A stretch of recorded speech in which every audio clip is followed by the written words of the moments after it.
chebo chilebilwa mumitundu yonse pachalo bambiba lepilibuka nokukonke mfumu eloba. Dorcas Mwila Jada, married to Davis Mlaya, a singing evangelist, and I'm a mother of 3 adorable daughters, Luimbo, Mtende, and Kia Mlaya. I would love to share how I met my husband. I met Davis Mlaya in 2012.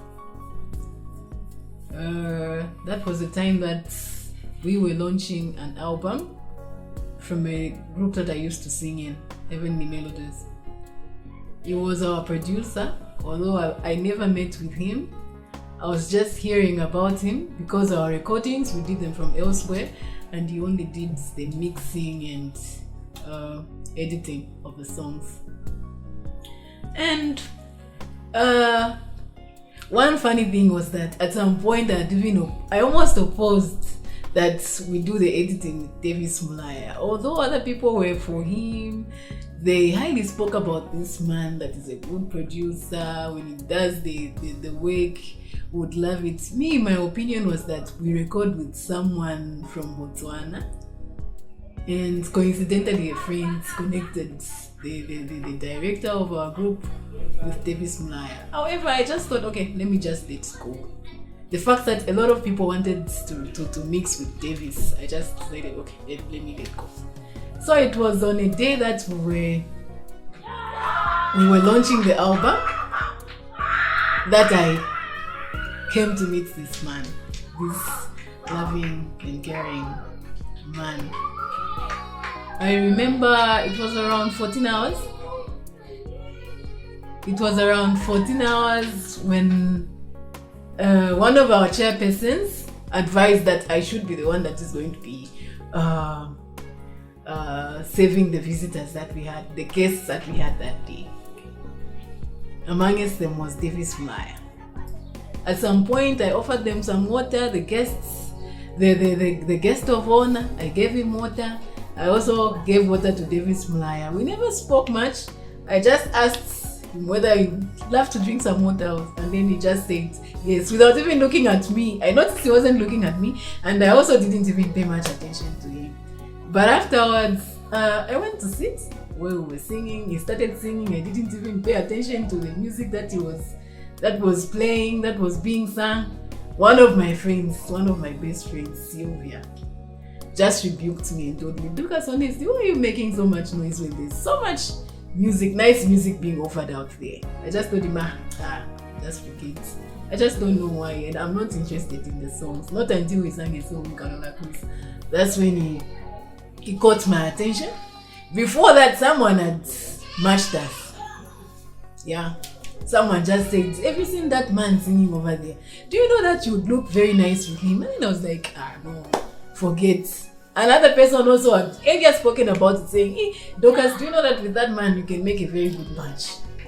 So 2 people spoke about it. However, I just blushed. I didn't even pay much attention to it. But to cut the story short, he showed some interest in me. Of course, he never came directly to me. He had to go through someone else who approached me. It wasn't easy for him, but finally, here we are.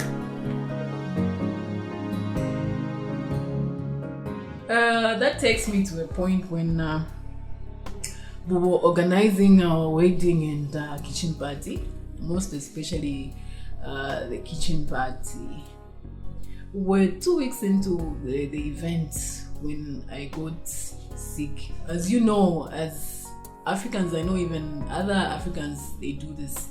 As Zambians, there's a ceremony that we undergo in order to prepare a lady that used to get into married life. And so initially I didn't like the idea of me being taken through that process of counseling to an extent where they were to use drums. I didn't like the idea, but after some time I was convinced by, of course, my mom and others who really wanted the events to be so colorful. For them, beating of drums makes the occasion colorful. But unfortunately, without knowing that I had this condition, the condition bipolar is it requires that one is not supposed to be very happy, very excited, or sad. The moment you are sad or excited, it triggers the sickness, the condition. So as they were doing that, along the way I feel healed. It's a disease that to put it in I think there's no better term to use. It affects the mind. It's a mental illness. So I feel healed, and it wasn't easy. It was very difficult. I remember at that time the people were there for me, Mr. Piri, Auntie Tracy's Losolo's workmates, and a certain lady we worship with, my aunt, Sister Zumbun. They are the ones that really helped in counseling and all that. Of course, the church came in, they prayed with me, but it never worked. Abby was not around. Also, that contributed to the condition. It was just something else. At some point, I would become violent. Sometimes I would just be quiet. I wouldn't be comfortable with the people that I'm around with. At some point, it even required that I'm sort of isolated, maybe even locked up in a room, so just to prevent me, because people didn't know. At some point sometimes I would like be out of my mind, but most of the times I would know the things that are around me and happening around me. But there were times that I needed freedom, but that freedom was not given to me, and it's not a good situation. So what am I trying to say? What am I driving to?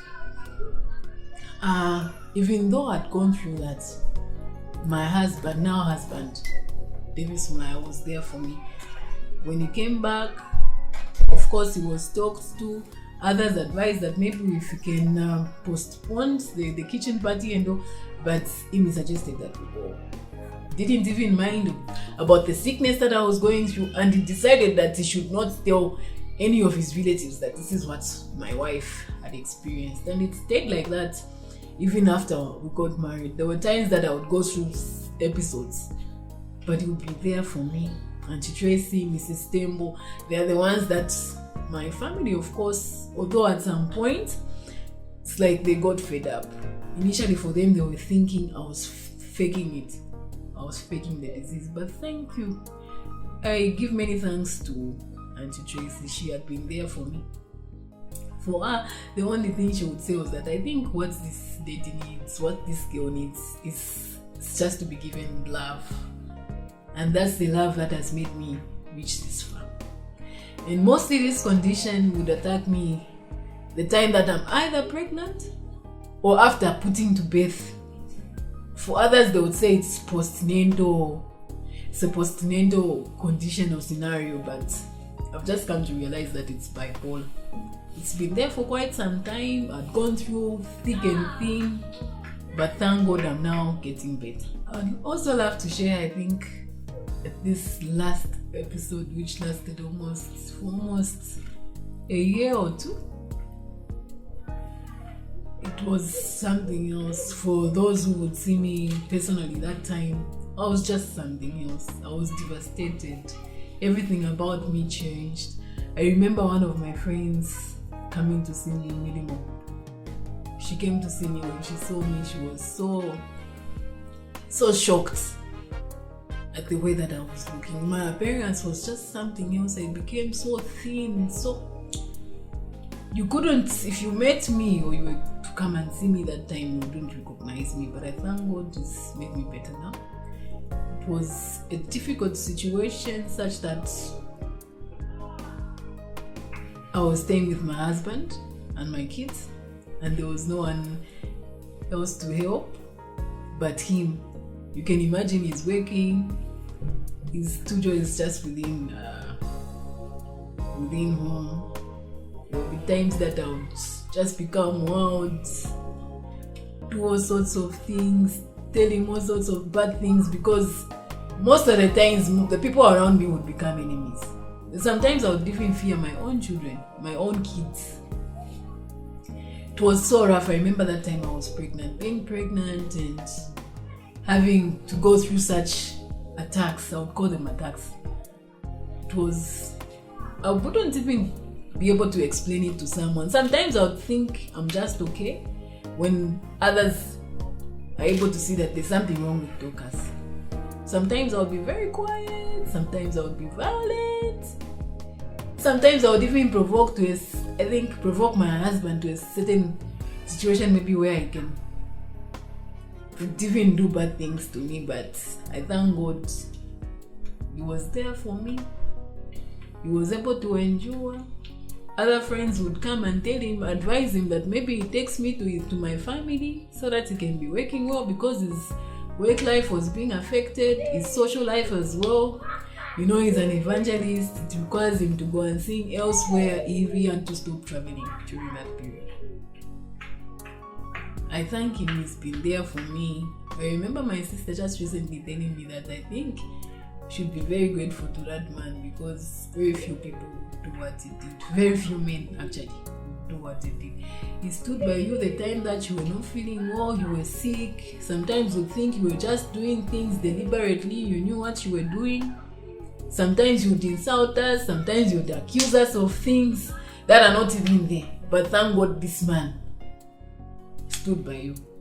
I would just love to encourage other people that might have relatives who might be going through the same situation, because it's not an easy thing. It's not an easy, it's a lifetime condition. So I said I'd love to encourage someone who might be going through the same, or might have a friend, a relative, a spouse who might have this same condition, bipolar. It's not an easy thing to be around such a person. It's a very difficult thing. It becomes very difficult to relate to a person who's not able to understand you, because sometimes they're out of their mind. Sometimes they'll do things that will frustrate even the very people that are taking care of them. But what I'm saying is that you've got to have a big heart, accept such a one, encourage them, love them, just embrace them. And above all, pray for them. If it's a spouse who has someone who's going through such a thing, just accept the condition. At some point, I'll feel for my husband when I feel better, but this person is a public figure. And what could be the people saying out there when they see him?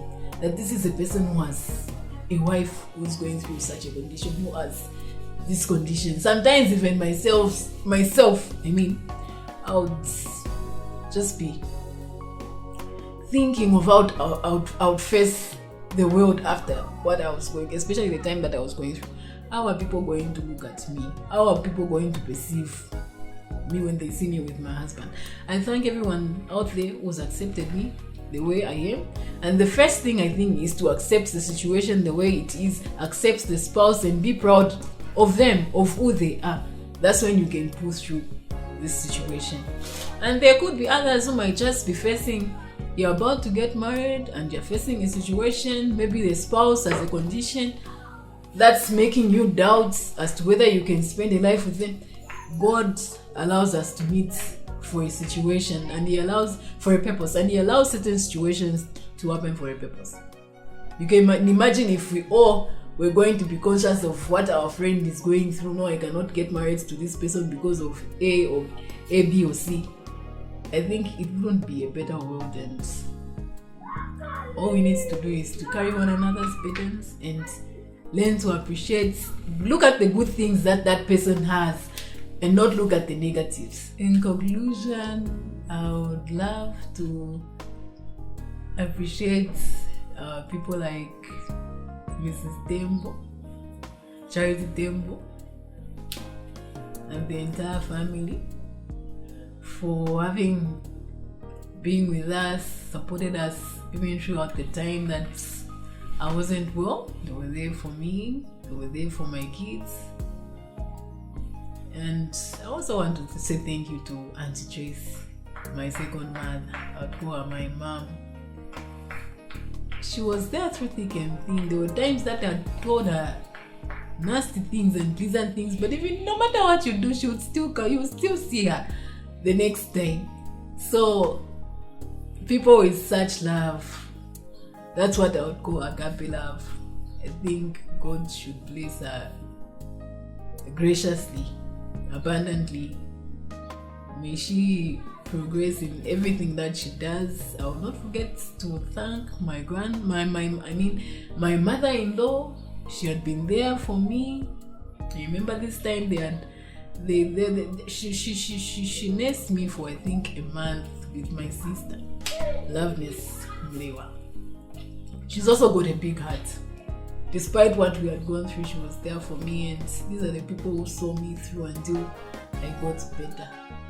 Many thanks to Davis, my husband. I love him so much. If you didn't know, you should know this now.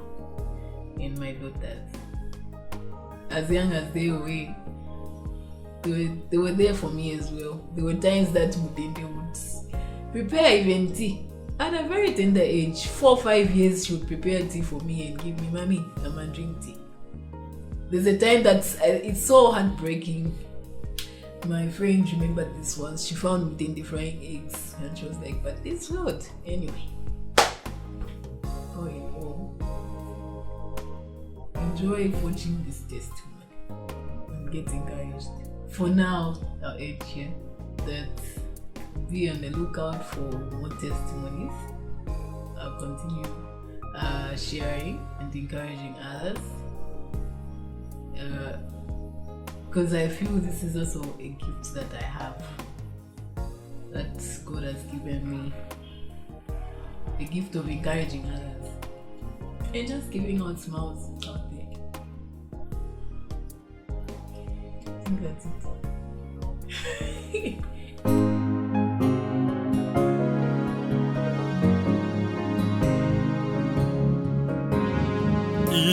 Ichebo chilebilwa